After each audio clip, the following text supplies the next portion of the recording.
Hai Prims, kembali lagi bersama Karin. Kali ini kita akan membahas seputar kesehatan mata, khususnya tentang retina mata, dengan salah satu dokter mata yang ada di Rumah Sakit Khusus Mata Prima Vision, yaitu Dr. Sherly.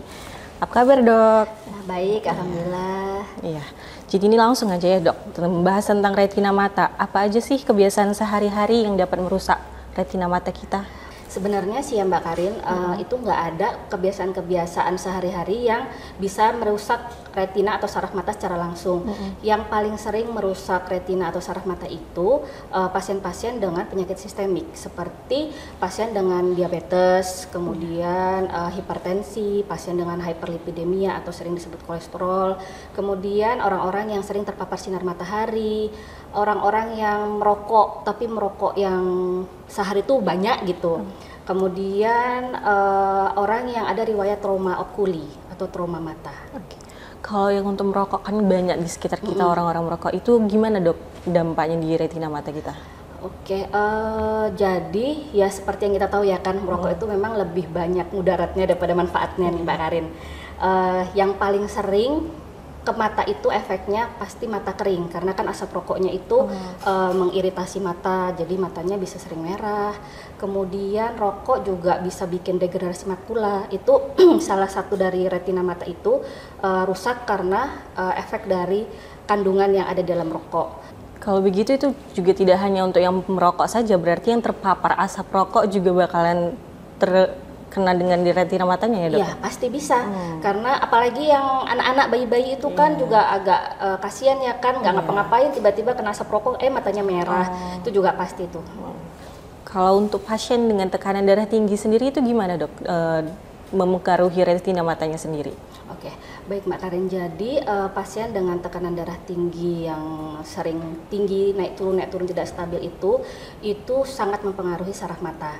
Karena banyak nih pasien-pasien kan udah minum obat, ngerasa tensi darah saya udah turun kok, udah normal, terus mereka stop minum obat darah tingginya. Tiba-tiba suatu hari darah tingginya itu naik tinggi drastis. Nah itu bisa bikin pecah pembuluh darah di saraf mata atau di retina. Kemudian diikuti dengan kerusakan saraf mata, mungkin bisa terjadi perdarahan di saraf matanya, atau arteri dari pembuluh darah di retina itu bisa mengecil. Itu sih yang paling sering bikin penglihatan pada pasien hipertensi itu hilang tiba-tiba. Dan kalau udah seperti itu biasanya agak sulit untuk diperbaikin Mbak Karin.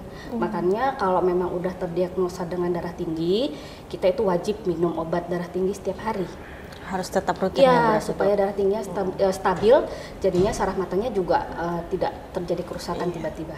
Kalau yang lazim nih kita temui sehari-hari itu penggunaan gadget kan dok, itu gimana tuh terpapar dengan cahaya yang ada dari elektronik? Oke baik, jadi sebenarnya gadget itu atau screen time tidak mempengaruhi langsung ke saraf mata, tapi pastinya penggunaan screen time yang berlebihan ada efeknya juga ke saraf mata. Yang paling sering itu yang pernah kita dengar tuh computer vision syndrome. Itu ditandain dengan mata yang perih, kemudian bisa jadi nanti matanya lama-lama merah, mata terasa pegel, terasa capek, rasa kayak tidak nyaman di mata, itu efek dari screen time yang berlebihan. Jadi untuk para Prims TV nih yang udah ada gangguan dengan retina matanya, itu kira-kira ada penanganannya apa aja ya dok? Mulai dari yang ringan sampai yang paling beratnya dok?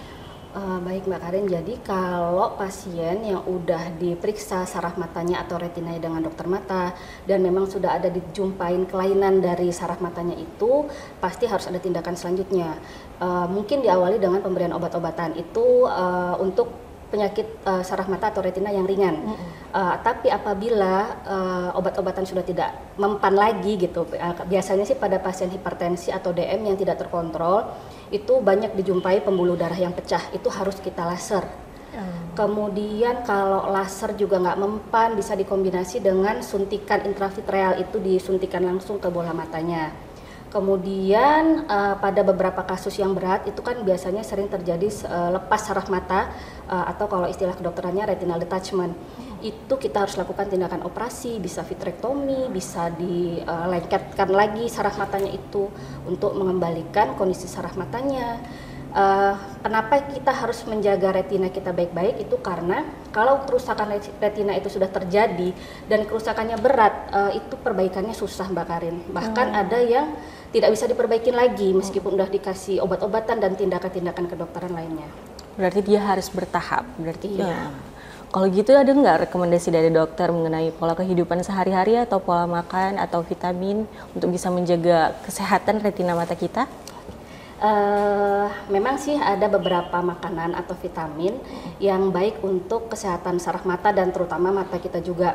Terutama untuk anak-anak nih ya Mbak Karin ya, itu yang paling sering dibutuhkan anak-anak tuh pasti vitamin A. Karena di beberapa wilayah Indonesia itu kan ada yang masih kekurangan gizi buruk anak-anaknya. Jadi ada penyakit seroftalmia itu disebabkan karena defisiensi kekurangan dari vitamin A. Makanya kan ada program pemerintah itu Mbak Karin tentang pemberian vitamin A di bulan Februari dan bulan Agustus pada anak-anak yang usia 6 bulan sampai usia 5 tahun. Jadi nanti kalau Mbak Karin udah punya anak nih, jangan lupa ikut bulan vitamin A setiap Februari sama Agustus. Terus makanan yang sehat itu ya pastilah wortel ya kan, karena tinggi vitamin A. Kemudian makanan-makanan yang mengandung zinc, terus yang mengandung lutein seperti yang terkandung dari sayur-sayuran hijau itu juga bagus buat saraf mata. Terima kasih banyak ya dokter atas informasi dan ilmunya. Ya, sama-sama Mbak Karin, semoga bermanfaat ya. Iya, amin. Untuk Prims jangan lupa jaga kesehatan matanya ya. Kalau misalnya mau tahu lebih lanjut, boleh langsung datang ke Rumah Sakit Khusus Mata Prima Vision yang ada di Jalan Pabrik Tenun. Jangan lupa follow semua akun sosial media Prim TV, like, comment, share, dan subscribe. Thank you.